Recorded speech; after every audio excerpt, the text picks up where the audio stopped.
కాకినాడ నగరంలో రాజీనామా చేసిన వాలంటీర్లు కలెక్టరేట్ వద్ద ధర్నా కార్యక్రమం చేపట్టారు. వైసీపీ నాయకుల స్వార్థానికి తమను బలి చేయడం సరికాదని వారు ఆవేదన వ్యక్తం చేశారు.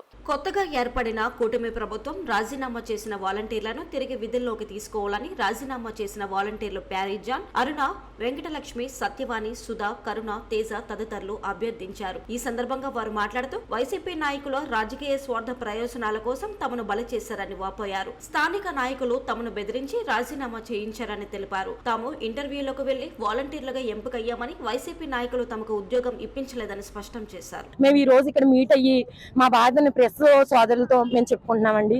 మేము జగన్ గారి ప్రభుత్వంలో 4 సంవత్సరాలు పనిచేసామండి. అయితే రాజీనామా ఇచ్చాం, మేము ఇవ్వలేదని చెప్పట్లేదండి. కానీ జగన్ గారి ప్రభుత్వం మరలా వస్తుందమ్మా, మీరు రాజీనామా చేయండి, మళ్ళీ మీ ఉద్యోగాలు మీకు వస్తాయి అంటేనే అని కార్యకర్తలు వైసీపీ నాయకులు చెప్పారండి. అందుకని మేము రాజీనామా ఇచ్చాం తప్పండి, మేము ఇష్టపూర్వకంగా ఇవ్వలేదు సార్. 4 సంవత్సరాలు ఎండనక వాననక గొడ్డుల్లా పని చేసాం సార్. 5,000 రూపాయలకి కరోనా టైంలో ఇంటింటికి కాయగూరలు అందించాం సార్, మెడిసిన్ అందించాం సార్.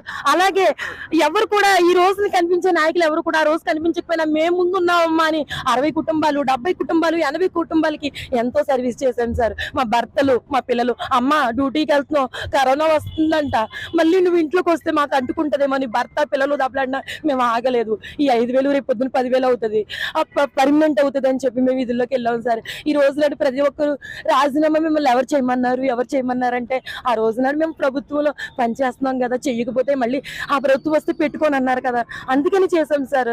ఎవ్వరు కూడా ఇష్టపూర్వకంగా చేయలేదు సార్. ఈ పార్టీ అంటే ఇష్టము, ఆ పార్టీ అంటే ఇష్టంగా మేము మాట్లాడలేదు సార్.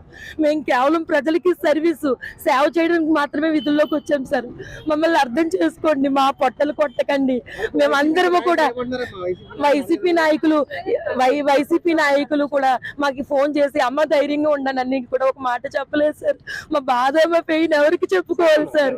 చెప్పండి సార్, మాకేం కావాలి? మాకు న్యాయం చేయాలి సార్.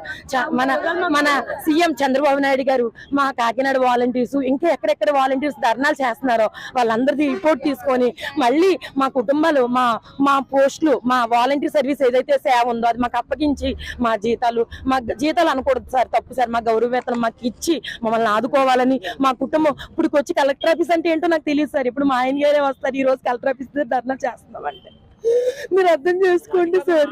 అందరూ వెనకాల ఉన్న ప్రెజర్ వల్ల, కారణాల వల్ల కొంతమంది భయపడి బాబా వాళ్ళకి వస్తే మేము చేయకపోతే మా పరిస్థితి ఏంటని కొంతమంది బెదిరించి అలా రకరకాల కారణాలతో మేము చేసాం. కానీ ఇప్పుడు మేము ఏమైనా కోరుకుంటున్నామంటే మా జాబులు మాకు కావాలి. ఎందుకంటే ప్రతి ఒక్కరు దాని మీద ఆధారపడి ఉన్నారు.